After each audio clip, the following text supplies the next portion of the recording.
Thank you. You may be seated.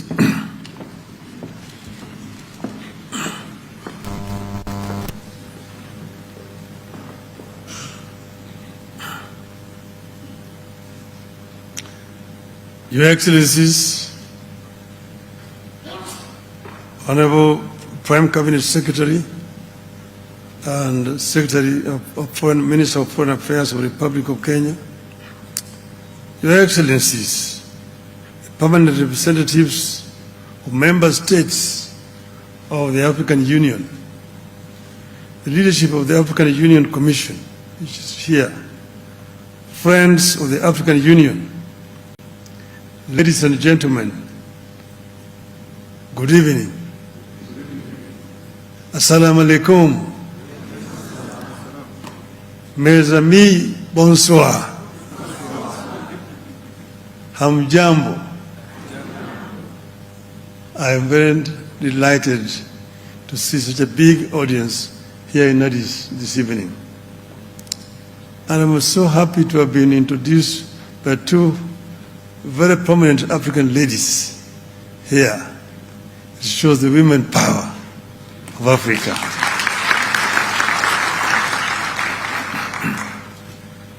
Allow me to begin by thanking all of you for making time out of your very busy schedules to come and listen to me and my vision for this great institution, the African Union Commission.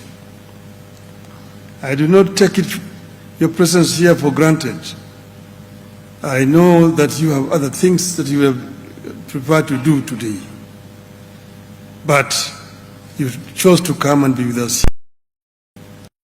I know some of you may know me as a politician. But allow me to introduce myself to you today. My name, as has been said, is Raila Amolo Odinga. I'm an African by way of Kenya, although my ancestors came from a place called Bar El Ghazal in southern Sudan.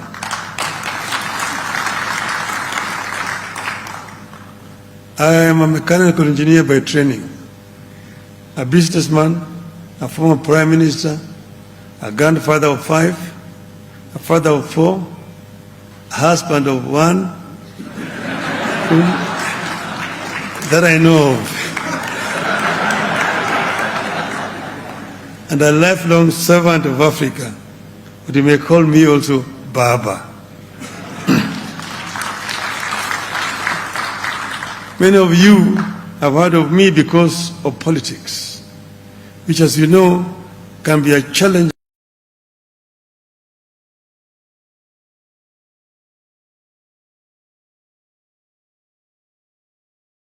Steadfast and uncompromising in my belief about our African unity.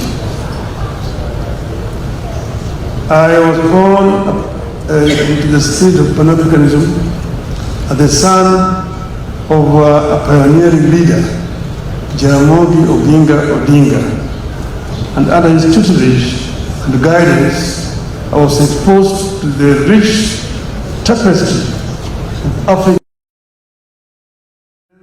of exceptional leaders.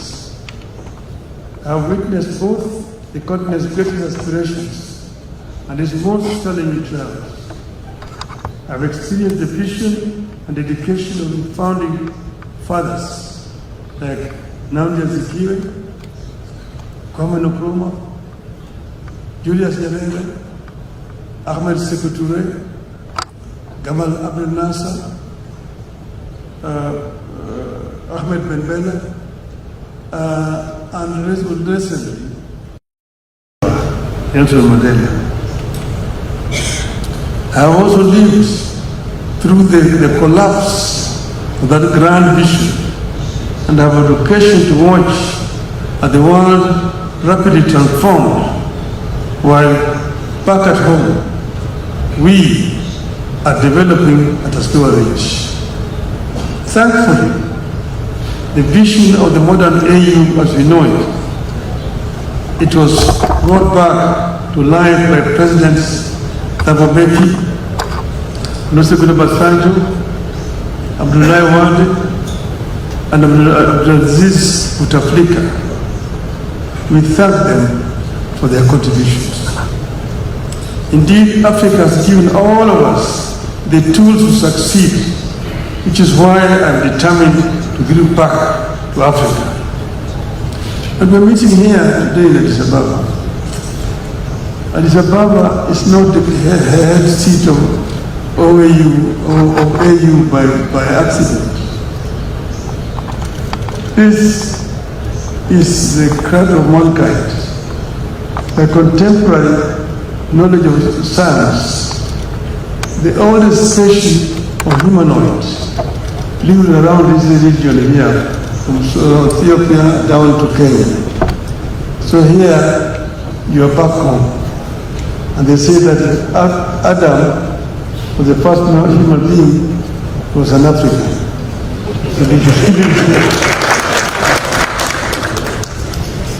This is also the oldest country in terms of governance in the continent. It was the only country that was not colonized. So what you see here is not a relic of any kind of colonization. Apart from a brief invasion by Italians, this country has always ruled itself. When they came here, they found an institution that was much older and stronger than they left back home where they came from. So you are proud that Africa actually is the mother of civilization.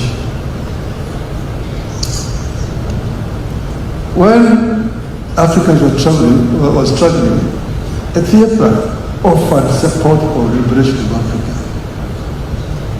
And the liberation movement moved, and eventually colonialism was defeated. So there were centers: Accra,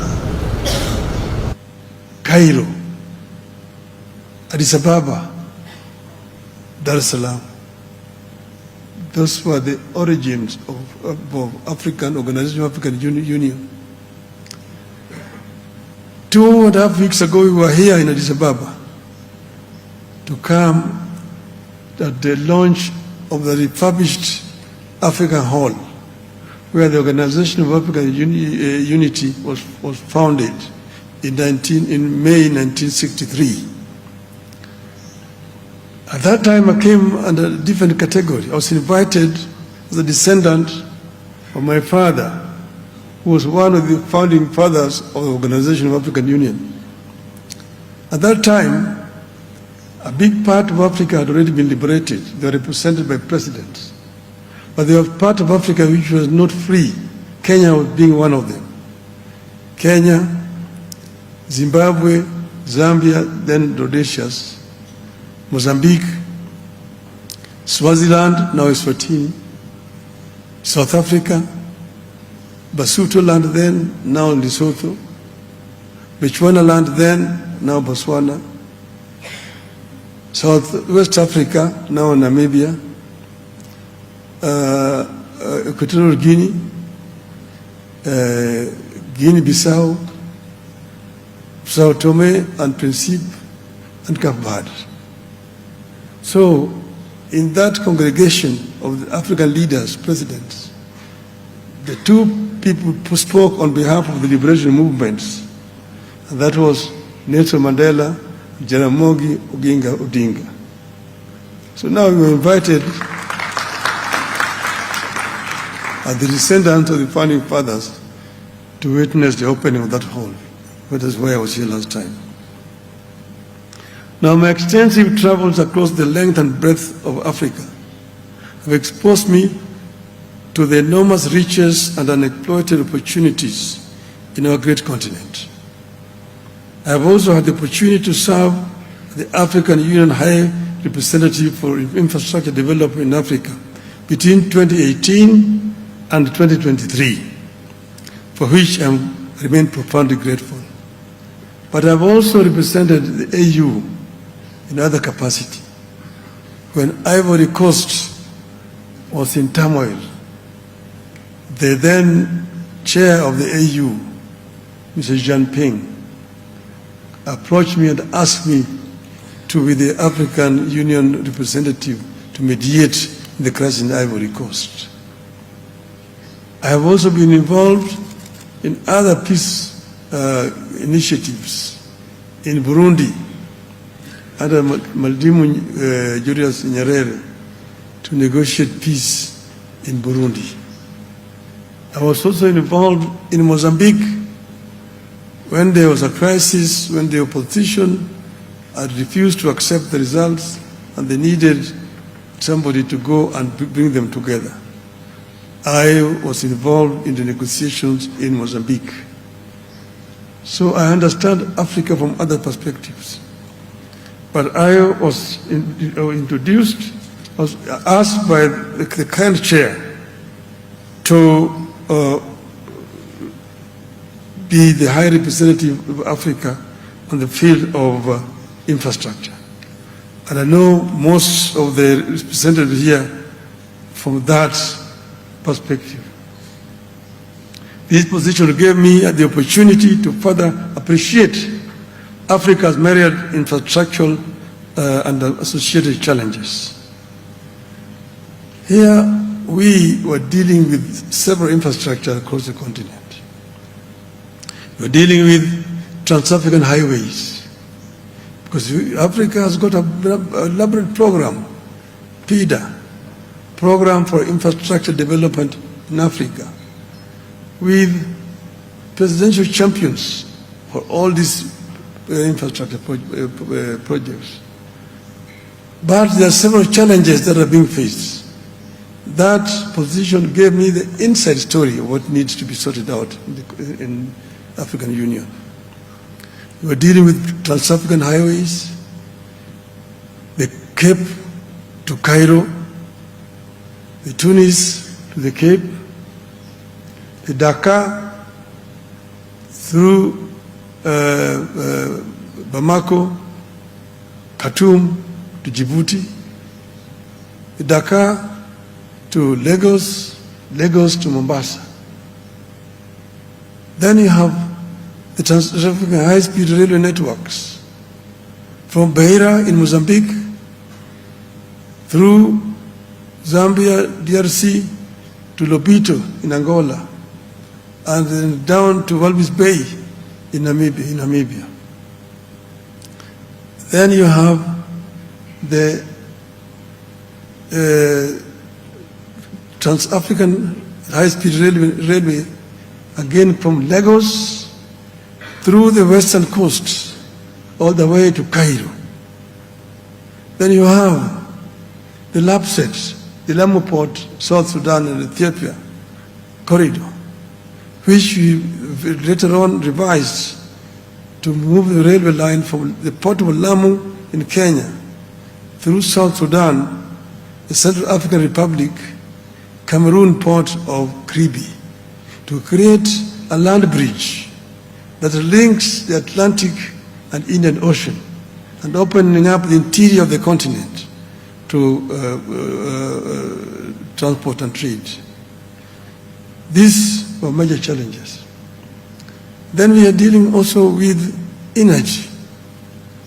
Africa is the richest continent in as far as green energy potential is concerned. The green energy, the solar, the sun is here from January to December. Then if you've got geothermal potential in the Rift Valley, then you've got wind potential around the continent. You've got the hydro potentials in the continent. These are the areas. In the Inga Dam in Congo, you can generate over 100 gigawatts of power.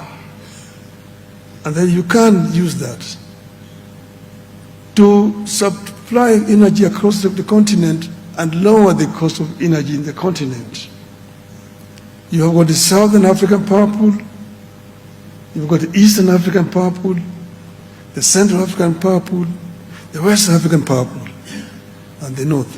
And you can interconnect these power pools and bring down the cost of energy to what is acceptable universally. In some places in the continent, like if you go to the Gambia, the cost of electricity is 38 US cents per unit. What can you do with that? In some places, it is 4 US cents per unit. So if you want to be able to process the raw materials that are available in abundance on the continent, you must address the issue of energy acceptability in our own continent. And that was one of the issues we dealt with. The issue of high-speed connectivity, fiber optics, was another one, to connect all the African capitals so that communication can become much easier and faster, and give our people access to the internet. Then the open skies was another issue. Open skies to bring down the cost of air transport on the continent. Africa is huge, and the infrastructure down on the roads and highways and railways are not yet fully developed. But you've got the skies, which are free. You don't need to construct anything. All you need is just construct airports and buy planes. That's all. But then there are barriers which have been put there. Each and every country has got their own air traffic control. And to fly the airspace, you have to get a permission and you have to pay. And this makes the air transport so expensive in Africa, where the air transport is mostly needed. The air transport in Africa is much more expensive than it is in Europe. In Europe, they've got one European air traffic control.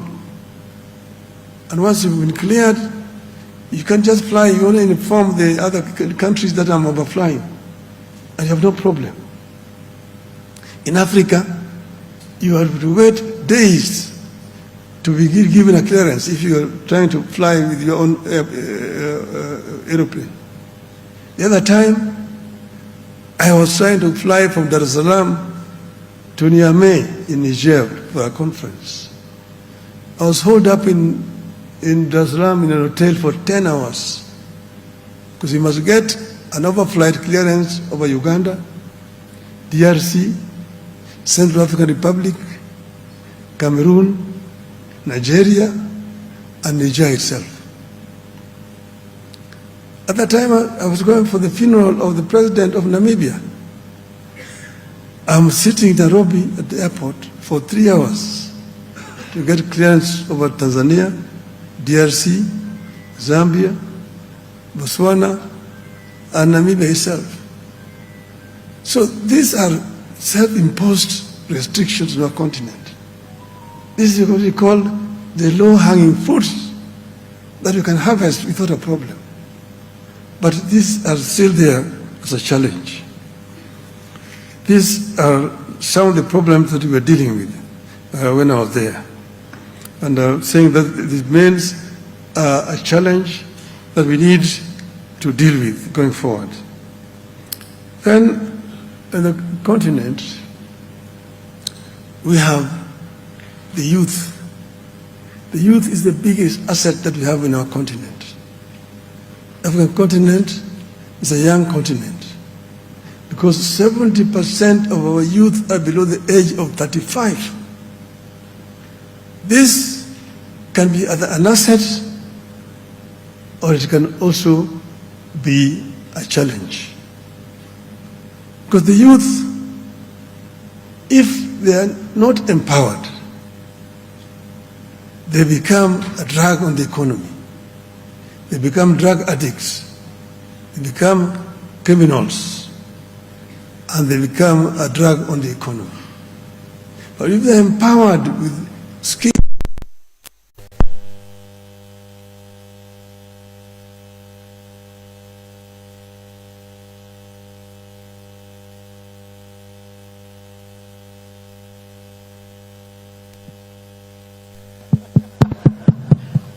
it should be back now.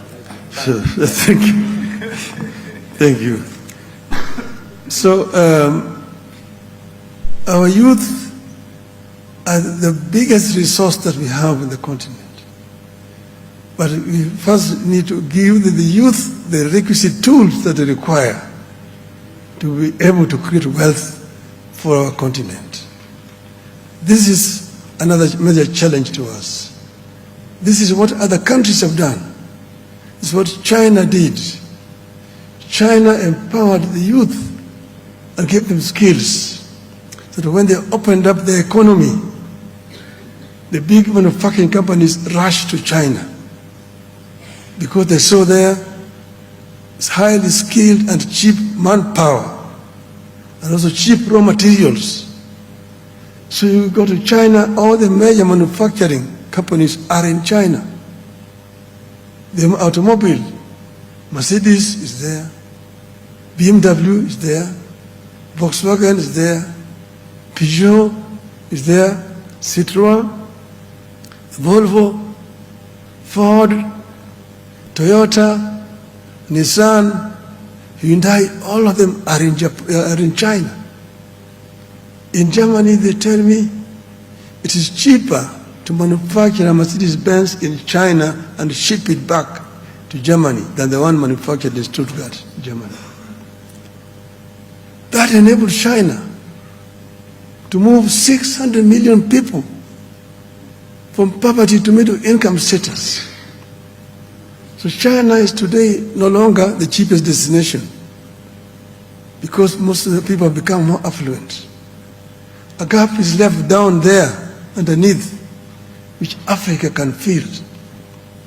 Because China has the cheap raw materials, but those raw materials are made with original raw materials from Africa.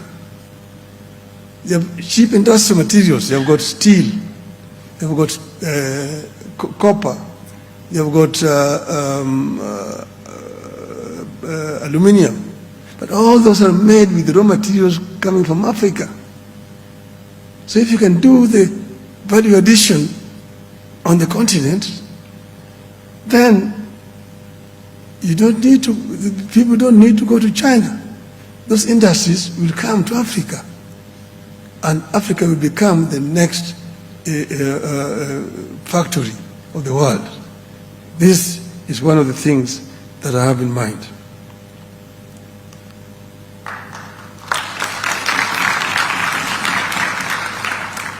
This unity has undermined our ability to mobilize our resources, to catalyze the collective dreams of the continent's citizens. Africa's unity is therefore sacred to me. We must return unity to the top of our priorities as Mwalimu Nyerere and Nkrumah did. Without unity in a fast consolidating and changing world, Africa will continue to be marginalized, exploited and irrelevant. It is why today I ask you, ladies and gentlemen, to open your minds to a new Africa. Imagine an Africa that's booming with industry, where businessmen and women from Bamako in Mali can take the transcontinental high-speed rail to trade in Kampala, Uganda, where the cotton material from Lomé in Togo can be bought online by our housewife in Lusaka, where African products can be bought in supermarkets across the world under the name of African brands owned by Africans, and the African workers and farmers are proud of their products. An Africa that does not require visas for other Africans. An African men and women who do not climb on a rickety boat or in an airplane cargo hold, risking their lives to go to greener pastures. I envision a continent whose progress is driven by its own people, that pushes to be a dynamic, influential, and respected force in the international arena. And here, again, the barriers will be placed on ourselves.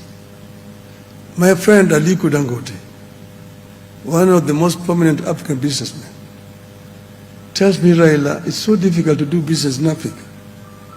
I need 35 visas to travel across the African continent. Yet my French competitor does not need any visa. The French passport can go to all African countries. How then can you compete? How can you benefit by being African? You're being punished because you're an African. These are some barriers which make us look just stupid.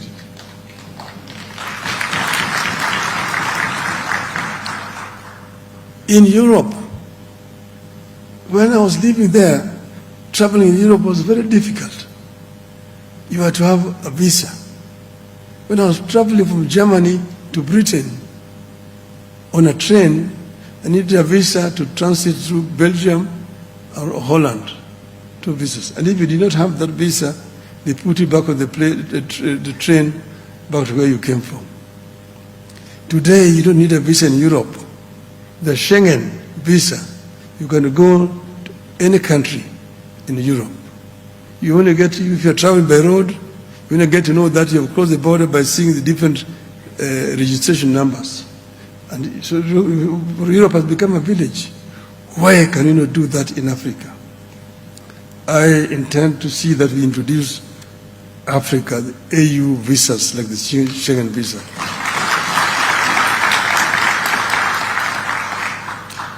So my leadership at the AU will not be one of the same rhetorics where people meet a few times a year and return to their enclaves.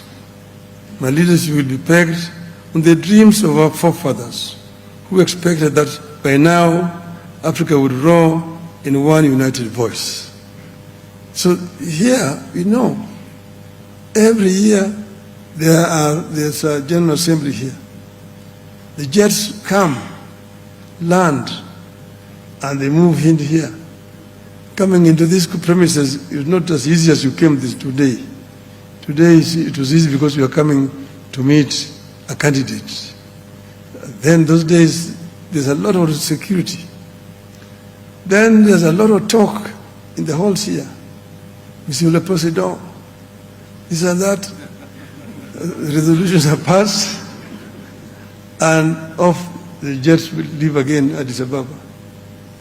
I can tell you without fear of contradiction that 93% of these resolutions which are passed here are never implemented. That is by confirmation from Mr. Faki himself. So it has become a talking shop. I intend to change that to ensure that all the resolutions which are passed here are properly implemented.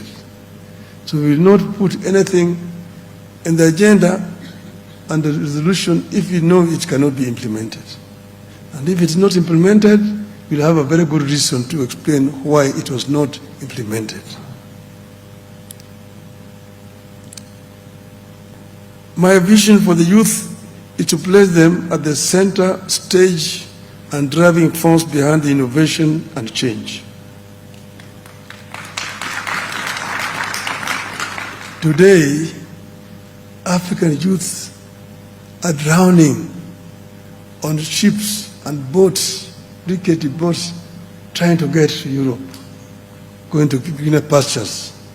It's a big shame that we're losing young, energetic people because of the poverty on our continent. So the solution is to change this by creating proper employment opportunities on the continent so that they don't have to leave the continent going to look for jobs where they're not wanted. You're ramped there as a refugee, you're taken there as a prisoner.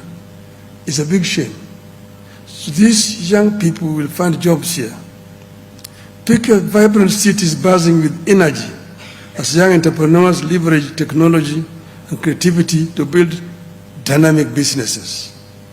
With AI and digital resources at their fingertips, they invent solutions for our unique challenges, transforming agriculture with smart farming technologies, revolutionizing healthcare with telemedicine, and reshaping education through accessible online platforms.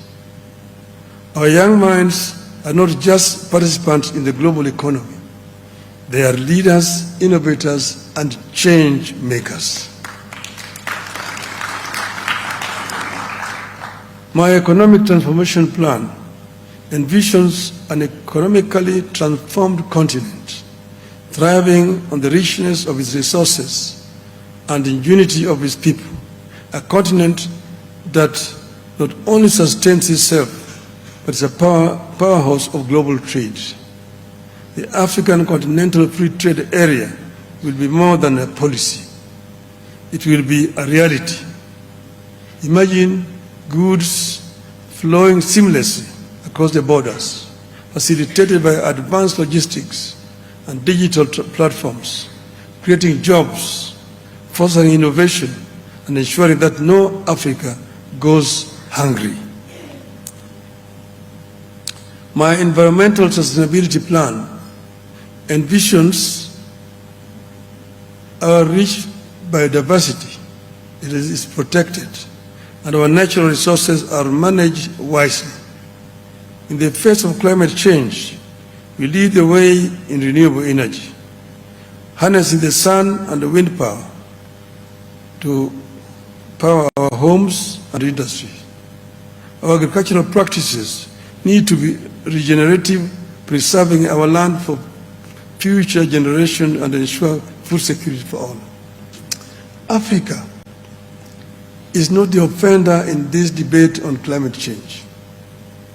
Africa is a victim because Africa's emission is less than 5%, about 3%, somewhere there. But Africa suffers the biggest effect in this animal called climate change. Many of African countries today live between two twin disasters: floods and drought, El Nino and the sister La Nina.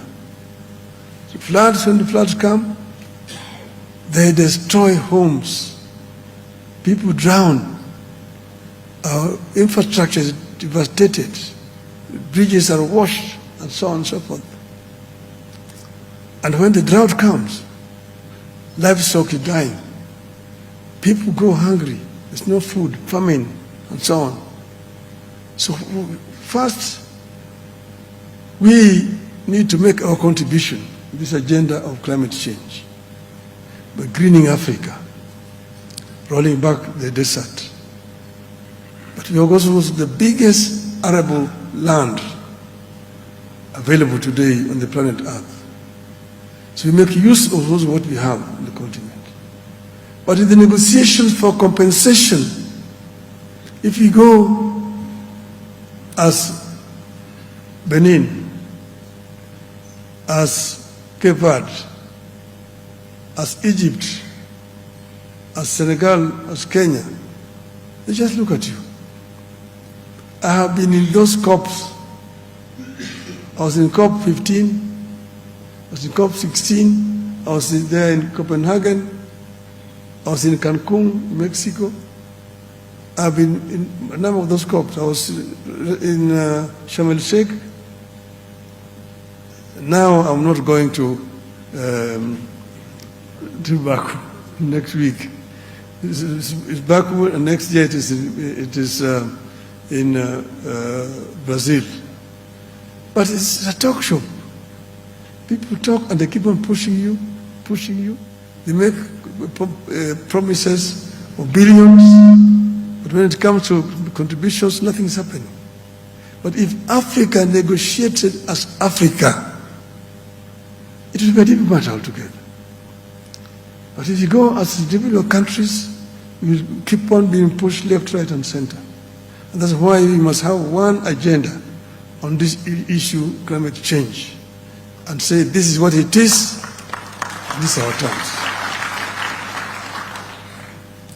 Gender equality and inclusion. In this ideal Africa, gender equality is not just an aspiration, it is a reality. Women and girls are empowered, need to be empowered to pursue their dreams, leading in every sector, from technology and politics to education and business. African woman has made a lot of contribution in history. African woman is the breadwinner in most of African societies. She's the one who wakes up so early in the morning to go to the farm, to go and farm. She's the one who is looking after the children at home. She's the one who is also fetching water to bring at home. The one who is cooking in the home. And then in the evening again, she's the one who is the workshop. So African woman is a great enemy, a great human being. African women must be given their rightful space.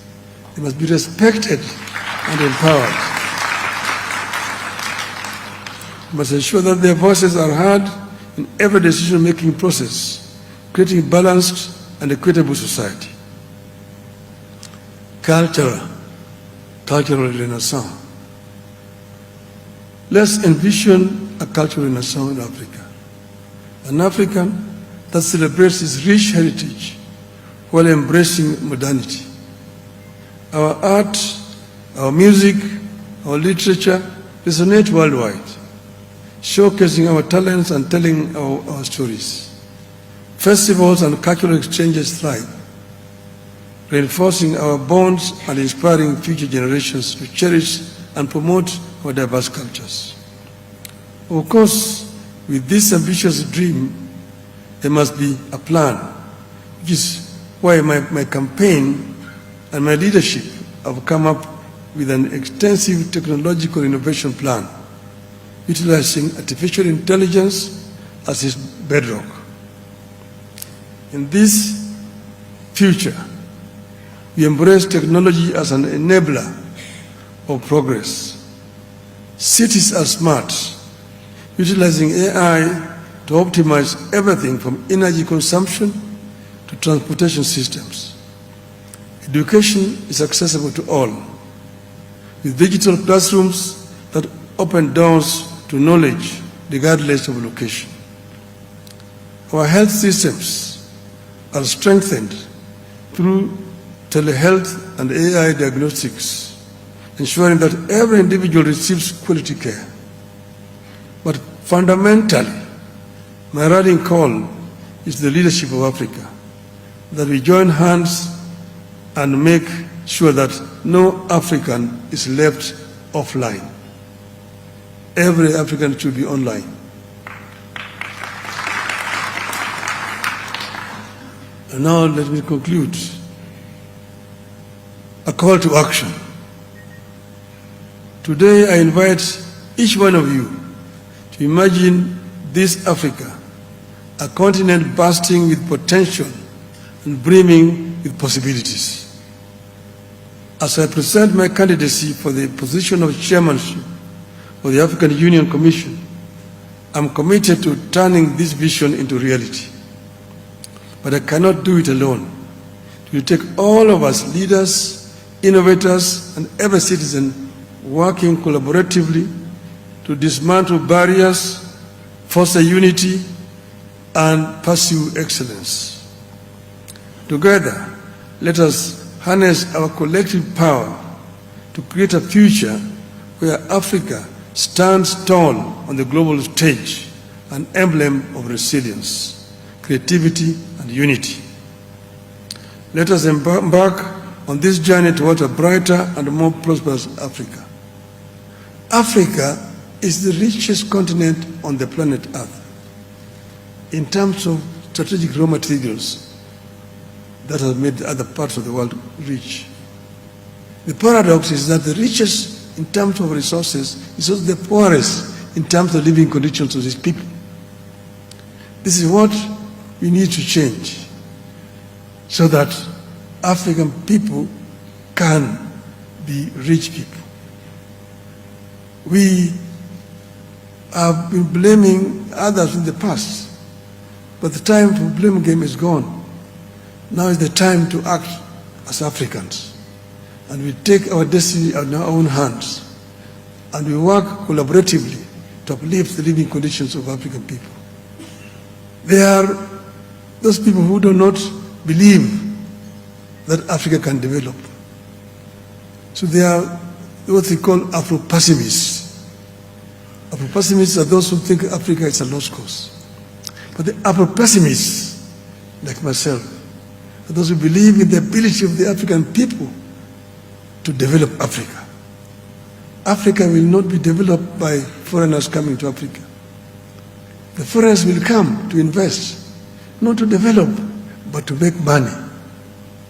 But ultimately, Africa will be developed with the brains and energies of the African people. And that's why you've seen the story I tell of the African land. That African land is a very resilient animal. And here the African land is giving a message to the Asian tiger. The African land is, as you know, Africa, the land is a revered animal. The Cameroonian soccer team is called the Indomitable Lions. The Senegalese soccer team is called the Lions of Teranga. The Moroccan national team is called the Atlas Lions. And in East Africa, we call the lion Simba, mfalme wa msitu. That the lion is the king of the jungle. When it roars, the other animals listen. So the African lion is giving a message to the Asian tiger. That you, the Asian tiger, you have danced alone on the stage for far too long. I was asleep in the jungles of the Congo. But now I'm awake. I'm surrounded by the mighty mountains of Kilimanjaro and Kenya to the east, the Atlas Mountains to the west, the rivers, the Niger, the Zambezi, the Limpopo, the mighty Congo, the Nile, and I'm sitting on African oil, African gold, African bauxite, African copper ore, African iron ore, African diamonds. And I now have the knowledge and ability to turn all this wealth into prosperity and to liberate my people and make them rich and powerful and claim the 21st century as an African century. End of the message of African land to the Asian tiger. Thank you very much.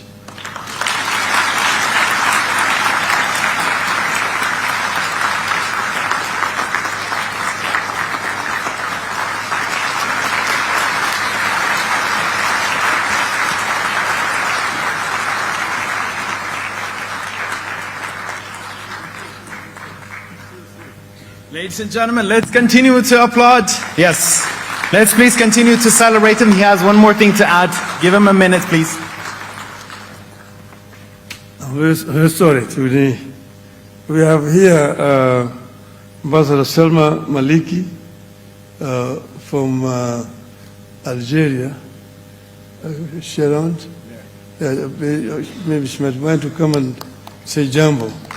Because, as we said, we wanted, if there was any other candidate in the audience, give a chance to greet the people. But I've not seen any other candidate for the chairmanship. If there's any, none. For the vice, this is the only one available here. Thank you so much. Assalamu alaikum wa rahmatullah. Jumu'ah Mubarakah. Hujambo. Good evening. Bonsoir and salamno. I consider myself very lucky because I'm here with you this evening, and I would like to say that I am grateful to Mheshimiwa Prime Cabinet Secretary, and to the Right Honorable Raila Odinga, former Prime Minister Raila Odinga, for this opportunity. The fact that you have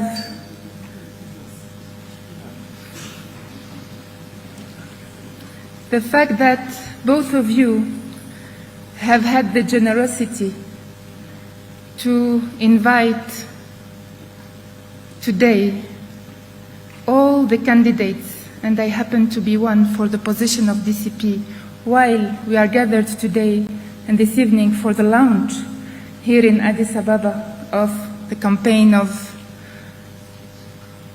Honorable Right Honorable Prime Minister Raila Odinga for the position of Chairperson of the African Union Commission, shows how healthy the spirit of Kenya is. So I think that needs to be applauded.